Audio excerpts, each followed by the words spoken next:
Olá pessoal, dando continuidade aí ao nosso estudo sobre a luz, a óptica física e geométrica, vamos continuar aí com alguns aspectos dos feixes de luz, os raios de luz. A gente está trabalhando inicialmente com a óptica física, nós diferenciamos ela da óptica geométrica. A física trata basicamente da luz em si, do aspecto físico da luz, como uma onda, por exemplo, e não se preocupa tanto com o sentido de propagação ou com os seus desvios, a refração, difração, enfim, a trajetória da luz. Então a gente ainda vai falar um pouco da luz antes de entrarmos na óptica geométrica. Então, vamos ver os raios de luz e a sua propagação na matéria, no ar, no espaço. O raio de luz, pessoal, na verdade, a gente usa esse termo e usa simbologia para a gente representar isso num papel, para ficar mais fácil o entendimento. Então vamos ver aqui. Para representar graficamente a direção e o sentido de propagação da luz a partir da fonte luminosa, usamos simbolicamente um segmento de reta orientado. A essa representação chamaremos de raios de luz. Então, imagine aqui, eu tenho uma luz aqui se propagando, uma fonte luminosa, melhor dizendo. Essa fonte luminosa, ela emite as suas ondas eletromagnéticas, os seus raios de luz, em todos os sentidos. Então, aqui não está bem representado porque nós estamos no plano, né? Mas se nós pensarmos de uma maneira tridimensional, a vela está aqui, os feixes eles se deslocam para cima, por exemplo, eles deslocam para o lado, né? Em todos os sentidos de propagação. Ele se desloca saindo do plano do quadro, então imagine que eu tenho um feixe que venha na sua direção, você está assistindo agora, né? Ele está vindo na sua direção, então ele está saindo do plano da tela aí. E tem um feixe que está entrando no fundo da tela, tá ultrapassando aí o seu celular para trás, né? Então, essa profusão de iluminação que se propaga em volta da fonte luminosa, eu chamo, né, de raio de luz, né, para representar graficamente a propagação da luz, o sentido, enfim. É óbvio que o sentido é daqui para fora, né? E o observador está aqui olhando essa fonte luminosa emitindo seus raios de luz. Então, a luz se propaga, nesse caso, a onda, né, em todos os sentidos. E eu represento isso com uma reta orientada. E essa reta orientada, pessoal, ela tem uma ideia que é do observador para o material iluminado. Olha só, os raios de luz representarão, portanto, a trajetória descrita pela luz desde a fonte até o observador. Então, o que eu tenho aqui? Aqui eu tenho a fonte e aqui o observador. Veja, a fonte é quem emite, então a seta sai da fonte. E o observador é quem recebe esse feixe. E a sua retina consegue detectar o feixe de luz em determinada circunstância. Então, a ideia é essa. Sempre fonte, seta, observador. Todos os casos aqui, tá? E pessoal, um conjunto de raios de luz forma o que denominamos de feixe de luz ou pincel de luz, que pode ser classificado como.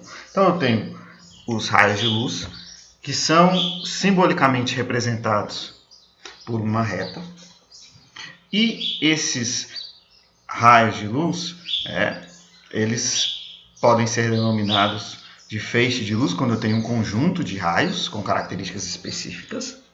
E eles podem ser classificados como um feixe de luz cilíndrico ou paralelo. Veja, os feixes eles são paralelos aqui e não há nenhum tipo de desvio. Ele tem esse sentido de propagação na horizontal e permanece no seu caminho.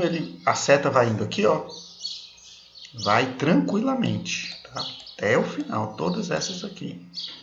Ele é paralelo. Óbvio, até encontrar um obstáculo. Dependendo do obstáculo, ele vai ter a sua característica. Mas a ideia é que ele é paralelo infinitamente aqui. Lembrando, se tiver um objeto, ele vai sofrer algum desvio, né? Mas pensando nesse tipo de propagação aqui, a gente chama de cilíndrica, cilíndrico ou paralelo. A ideia é essa. Deixa eu limpar a nossa lousa aqui. Eu tenho também um conjunto de raios que denominamos feixe de luz, pode ser cônico divergente. Veja, a fonte está aqui, ele tem esse sentido cônico, por causa do formato, e é divergente porque há a ideia de espalhamento dos feixes. Isso é possível dependendo do objeto pelo qual a onda eletromagnética atravessa. Eu posso ter ele bonitinho, quando chega no objeto ele dá um espalhamento desse aqui, a ideia de divergência. Então eu tenho a minha fonte, né, e ele se propagando em sentido divergente. Eu chamo de cônico divergente. Eu posso ter o contrário também. Cônico convergente, o efeito é o contrário, né? Eu tenho um feixe que vai se convergindo por um ponto em específico, enquanto o outro diverge a partir de um ponto específico. Tá? Então, esse é o tipo de feixe que a gente pode classificar. Pessoal, uma coisa curiosa sobre o raio de luz é que a gente tem dito isso, que a luz precisa de um meio para se propagar, para se propagar como uma onda que pode ser visualizada, vista, né? Claro que ela se propaga no vácuo e tudo, mas ela precisa de um meio para ser vista, né? Você enxergar o feixe.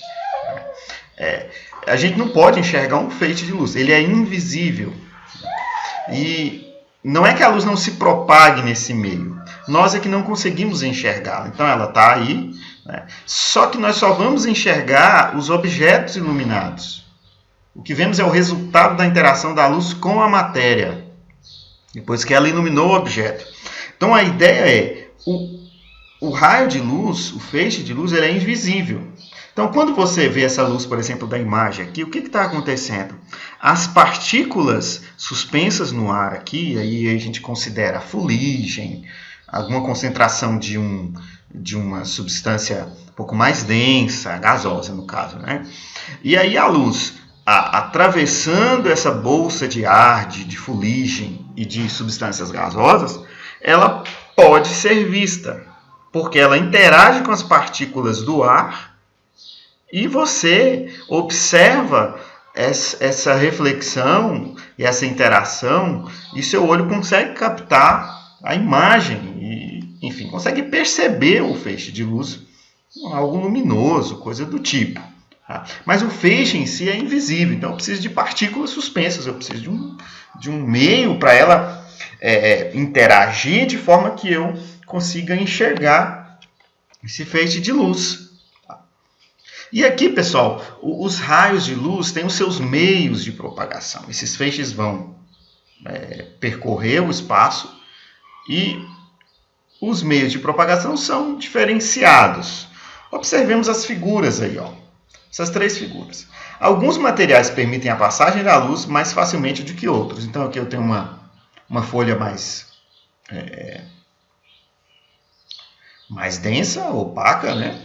Veja, eu não consigo enxergar do outro lado, né? Porque o feixe de luz não consegue atravessar aqui para iluminar o objeto para que eu enxergue. Aqui ele já consegue um pouco mais e aqui eu já vejo nitidamente. Então, alguns materiais permitem a passagem de luz e outros não. Tá? E outros não. Não conseguimos ver, por exemplo, através de uma parede. Já através de um material como box em banheiro, conseguimos visualizar uma imagem borrada, porque o vidro do box do banheiro possibilita essa passagem. Através de um vidro comum, podemos visualizar a imagem com nitidez. Tá? Porque o vidro comum, o vidro límpido, pode permitir essa passagem de luz e refletir o objeto de interesse. Então, pessoal, nós temos basicamente 3 meios de propagação. É o chamado meio transparente, o objeto é claramente visto, então não há distorção. Então, se eu estou com esse meio aqui, ó, essa moldura, que é um vidro, por exemplo, ou o próprio ar, tá? Então, eu olho para esse objeto, eu consigo ver ele claramente, porque os feixes de luz ultrapassam perfeitamente o meio aqui e conseguem refletir o objeto diante dos meus olhos. Esse meio transparente, o feixe de luz tem essa forma aqui, ó. Ele passa retinho, sem sofrer nenhum desvio, por isso que você vê o objeto perfeitamente. Eu tenho um meio translúcido que você não consegue ver muito bem o objeto, não é nítido. O objeto, por exemplo, esse globo, ele fica meio distorcido, meio borrado e tal. Por quê, pessoal? Porque o meio pelo qual o feixe ultrapassa não é um meio transparente, ele é translúcido e os feixes sofrem leves desvios ou grandes desvios, dependendo do caso, e há um espalhamento dos feixes. Com o espalhamento, essa imagem não chega muito clara à minha retina. Eu consigo vê-la, sim, só que eu não consigo vê-la perfeitamente, porque os feixes de luz não têm essa propagação retinha, certinha aqui. Há um espalhamento desse feixe, o que distorce a imagem do objeto. E eu tenho o meio opaco, que é o meio que não permite a passagem de luz, né? Então, o feixe chega e morre aqui, não há desvio, não há ultrapassagem, beleza? Tem um outro meio aqui, é o meio de propagação chamado isotrópico, que é quando as propriedades da luz, através dele, se mantêm constantes. Por exemplo, a velocidade e a direção de propagação. Tá? No vácuo, por exemplo, a luz tem velocidade constante, a direção de propagação é constante até que encontre um objeto. Tá? Pessoal, a atividade de hoje é fazer um resumo do conteúdo da aula no caderno e postar a atividade no grupo. Nós temos essa parte conceitual da óptica e introdutória, são muitos conceitos, a gente ainda vai ver alguns ainda para a gente ter a ideia da característica de comportamento da luz e logo depois a gente vai entrar nos cálculos, né? Na óptica geométrica nós faremos alguns cálculos e daremos continuidade. É isso aí, pessoal, e até